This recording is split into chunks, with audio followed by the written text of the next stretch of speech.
Olá pessoal, tudo bem? Bem-vindos a mais uma aula. Meu nome é Priscila Remas Cordeiro de Carvalho, sou professora aqui da FAESP, formada em Engenharia de Produção, mestranda em Engenharia de Produção também na área de inovação, e hoje estou aqui para falar um pouquinho com vocês sobre raciocínio lógico, que é uma das matérias aí super interessantes da nossa grade que a gente vai estar discutindo um pouquinho, tá bom?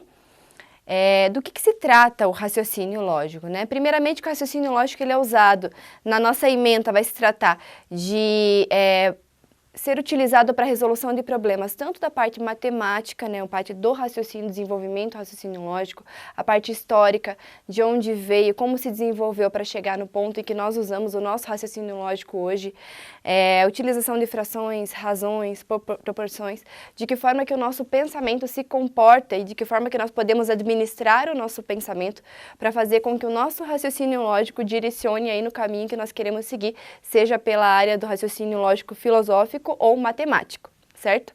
Então, dentro da nossa matéria de raciocínio lógico, a gente vai falar um pouquinho também dele com a correlação de diversos elementos do centro do universo, seja ele conjuntos, palavras, números, figuras. Então, a gente vai estar um pouquinho explanando nessa aula um direcionamento histórico do raciocínio lógico e uma introdução ao raciocínio para vocês, tá bom? Bom, falando um pouquinho da história do raciocínio lógico, do que nós temos registros, ele surgiu aí na China, Índia e Grécia, lá no início do século IV a.C. Apesar de não ter, essa data não ser tão exata, na China, Índia e Grécia, os métodos de raciocínio eles tiveram aí um desenvolvimento sustentável nessa época. Porém, a lógica que a gente conhece, a lógica moderna, ela é descendente lá da época de Aristóteles, certo? Cerca de 300 a 400 anos antes de Cristo. Então, foi lá na Grécia, na tradição grega, que surgiu aí os primeiros indícios do raciocínio lógico. E através de Aristóteles, né? Aristóteles era discípulo de Platão e era professor de Alexandre o Grande, simplesmente isso, né? Então, ele era um cara muito inteligente, um pensador, um filósofo grego extremamente inteligente, e ele tratava dentro do raciocínio lógico de várias formas de entender a vida, a razão humana, entender tanto a parte dos aspectos do homem, a parte política, a parte teológica, né, a parte do Deus, do governo, de uma religião, quanto a parte empírica também. Então tiveram várias aí, a parte de drama, música, retórica, ética. Então, existem vários pontos e vários temas que envolveram para que o raciocínio lógico aristotélico se desenvolvesse. Então, o raciocínio lógico do ponto de vista aristotélico, ele tinha uma importância muito grande no poder de fazer com que as pessoas entendessem o porquê de tudo e buscassem uma verdade em tudo aquilo que a vida humana nos propõe.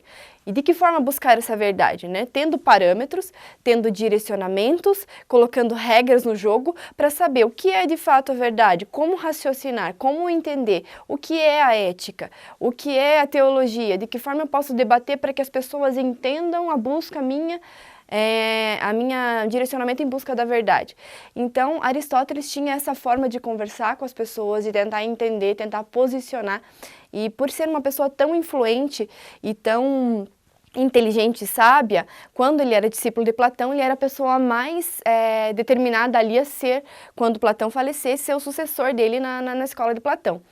Porém, uma outra pessoa, uma pessoa mais benquista ali na cidade foi substituir o Platão quando Platão faleceu, e Aristóteles, ele começou a viajar ao mundo e, na verdade, encontrou os pais de Alexandre o Grande que pediram para que ele orientasse ali com a forma de raciocínio por ser essa pessoa tão sábia. E, como eu disse, a sabedoria de Aristóteles envolve muito não só a parte filosófica, tanto a parte filosófica quanto teológica, mas também a parte matemática. Porque quando nós falamos em raciocínio lógico, a gente quer estruturar o nosso pensamento a encontrar razões, a encontrar proporções entre as coisas, para encontrar também uma forma de você prever números, figuras, ações, momentos, e usando dessa forma os nossos pensamentos, a nossa força de influência através dos estudos, e tendo como base aí o raciocínio lógico aristotélico, que foi tão marcante aí na tradição da lógica, ok? Falando um pouquinho ainda do histórico do raciocínio, né, a palavra lógica significa pensamento, ideia, um argumento. Então, de que forma nós podemos estruturar o nosso pensamento para poder argumentar que aquilo que nós estamos mostrando para algo ou alguém seja de fato verdade e o que é essa verdade, certo? Seja um valor, seja uma figura, seja uma imagem, um som. Então, de que forma nós vamos parametrizar isso? Para isso, a gente tem que entender primeiro o que é a lógica.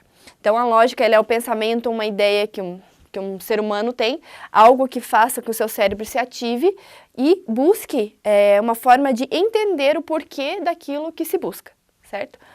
Então, o pensamento ele é uma manifestação do conhecimento e o conhecimento busca a verdade. Quando você conhece algo, a partir do momento que você começa a entender, você usa o teu pensamento para poder evoluir o seu conhecimento e evoluir seu entendimento a respeito de tal tema, certo? E por que você quer evoluir? Por que você quer buscar o conhecimento? Porque você está em busca de uma verdade, ou de um valor, ou de algo específico que você quer provar para alguém ou para você mesmo, certo?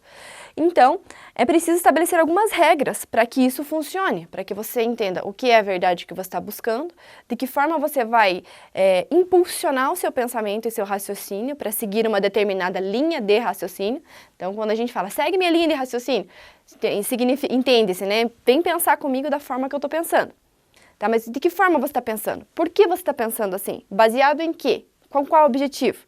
Então, tudo isso faz parte da filosofia aristotélica ali de como se construir um conhecimento e de como se construir uma estrutura lógica na mente de uma pessoa, certo? Que também não é uma coisa tão fácil quanto falar aqui, né? Falar, na teoria, é uma coisa. Quando você vai desenvolver o raciocínio lógico numa pessoa, você começa a entender que dependendo dos casos, dos exercícios propostos, dependendo do que você está propondo para a pessoa, é um raciocínio extremamente difícil, né? Difícil você entende a lógica, mas quando você começa a desenhar a prática e ir em busca daquela verdade, do resultado, seja de uma equação, de uma fração ou algo que você está buscando, você começa a entender que é muito mais além daquilo que você estudou na teoria, certo? Envolve muito mais a tua forma de impulsionar o teu próprio conhecimento, certo? Então, a lógica ela é um dos ramos da filosofia.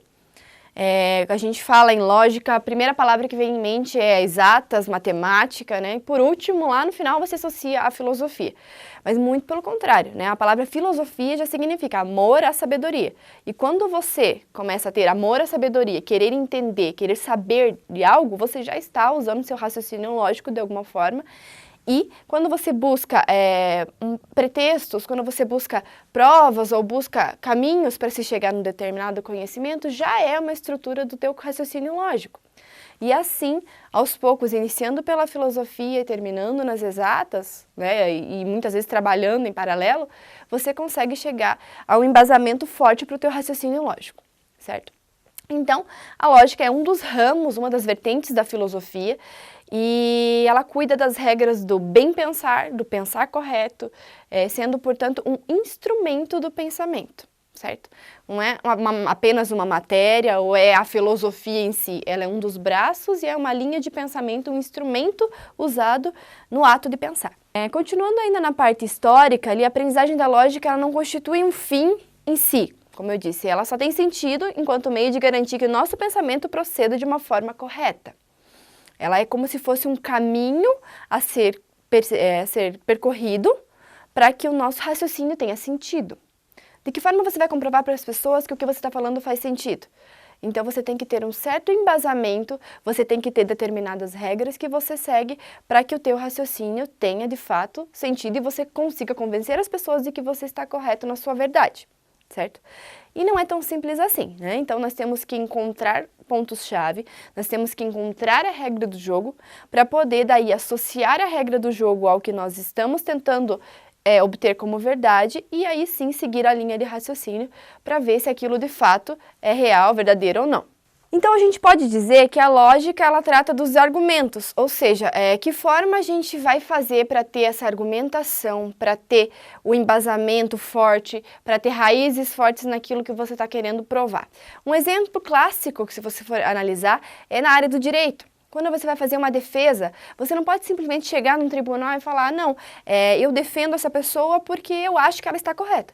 Ok, você acha que que ela está correta baseado nas suas verdades, mas cadê os fatos? Cadê os argumentos? Baseado em quê? Qual é a regra que você está seguindo? Me convença de que a sua verdade é, de fato, a verdade que todos devem seguir. Então, o advogado vai, busca a argumentação, busca o embasamento na lei, para que ele possa provar para o juiz que o pensamento, o raciocínio dele faz sentido, certo? Então, esse é um exemplo clássico de como é a aplicação do raciocínio lógico dentro de uma de suas outras vertentes que não é filosofia e sim na área do direito. Certo? Então, o principal organizador da lógica clássica foi realmente Aristóteles, por isso que a gente ouve muito falar da lógica aristotélica, né, que foi iniciada lá 400 anos antes de Cristo e até hoje tem uma influência enorme para todos os nossos alunos, né, as pessoas que buscam conhecimento, buscam aí Platão, Aristóteles como um de seus maiores espelhos nesse tema da lógica, ok? Ele teve uma obra muito importante que ele fez, que se chama Órgão, que tem ali vários escritos de lógica e é um dos livros, né, um dos escritos que muitas pessoas buscam para poder entender um pouco mais sobre o raciocínio lógico baseado aí na lógica clássica aristotélica, tá bom? Então, nas próximas aulas a gente vai continuar estudando um pouquinho mais sobre raciocínio lógico.